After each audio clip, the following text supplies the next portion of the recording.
Hey world, thank you for joining me for this episode of 15 Minutes of Murder. Ask a PI. On this episode, we're going to talk about how you can hire a private investigator without getting scammed. But before we do that, go ahead and click that subscribe button because without doing so, how do you expect to stay tapped into me? And who am I? I am Desiree Edwards, your 15 Minutes of Murder resident crime expert and everybody in the world's favorite private investigator.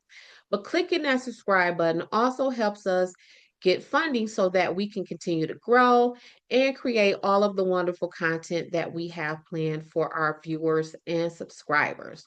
So now that I have got that business out the way, let's go ahead and get into this business, right? Now, how do you hire a private investigator and not get scammed? My only real suggestion is look into your state's licensed investigators. Each state, well, maybe two states in our union do not require licensing, but each state has a list of private investigators that they have licensed. In the state of Michigan, we are licensed at two levels, one as the individual, which means that only the person listed on the license is covered as an investigator. And the other way that we have in Michigan is through an agency licensing. And what that means is let's take me and my company, Sunshine Investigations. I hold an agency license. So what that means, if I was to hire Big Bird off the street and Mr. Big Bird has zero experience as a private investigator, just from the fact that he works for me as Sunshine Investigations, he is now a licensed investigator, at least for the duration that he works for Sunshine Investigations. I mean, and you could try Google, but my concern with Google is Google will give you a list of private investigators who are licensed. However, it will also give you a list of investigators who are not.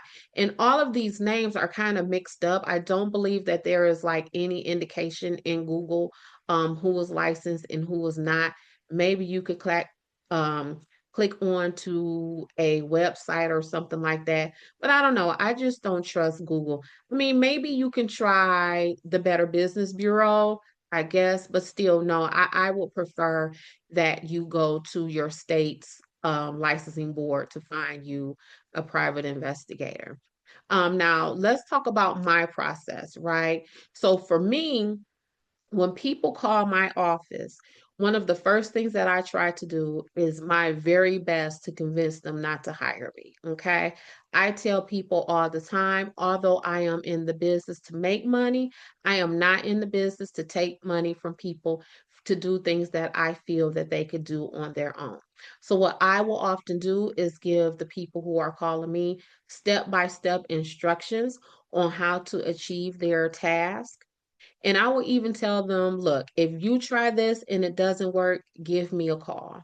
All right. But in that process, also, I am asking you tons of questions. It's what I call my scratch and sniff test, right? So a lot of times people call me and they actually get upset with me because they feel as if I am investigating them. And they're absolutely correct. I want to know who you are. I want to know what your intentions are. I want to know what you plan on doing with the information I provided you. I even want to know who recommended me to you. And if that recommendation comes from someone who I believe is scuzzy or shady, I'm going to reject your work just off the rip, okay? I will also try to talk you out of hiring me kind of by setting expectations. Like I will flat out tell you, I don't think that's going to work. I don't think I will do it. Um, yep, I will try to do whatever it is that you're asking me to do, but it might go left. This is the shortcomings. These are the expectations. And I kind of liken that to when you go to a doctor to get care.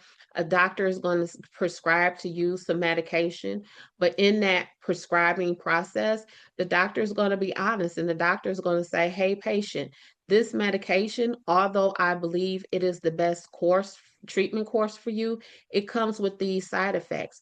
But I still recommend that you take this medication. And that's kind of the way that I approach my intake process. And like I said, people get upset with me all the time, but that is my process because I, number one, am trying to make sure that I am not walking into mess, but I am also trying to build rapport with my potential clients. I want them to understand that, oh, wait, Des is here to help me.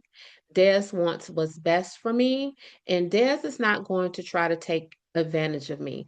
And any legitimate investigator will take that process. And you can kind of feel that in your gut, right? If this person is not really trustworthy, right? And so again, as I am trying to build trust with you, that comes from a place of when you hire me and ask me to go do some work for you, there is no monitor feeding back to you like, yes, Des knocked on that door or Des made that phone call.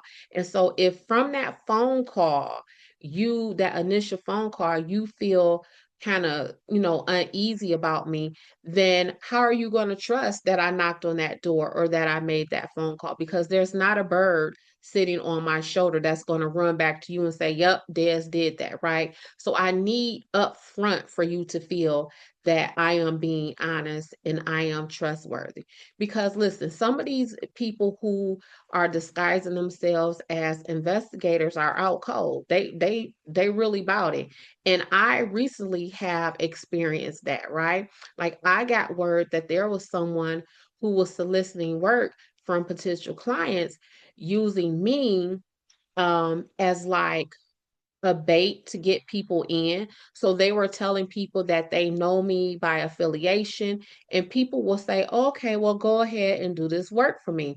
Well, come to find out, this person or these people, their reputation is now pushed to the gutter because people are now realizing that this person does not know me and that they are not affiliated with Desiree Edwards and Sunshine Investigations. But that's what I mean. Check your state's licensing because if those people would have done so, then they would have known that these people are not affiliated with me. So again, y'all, trust your gut. How are these people talking to you? Are they just blowing you off? Do they seem extremely eager to take your money? Do they seem extremely eager and thirsty, as we like to say, for your work? And if they do, you might want to keep looking, okay? So, with all of that being said, that's all I got for now.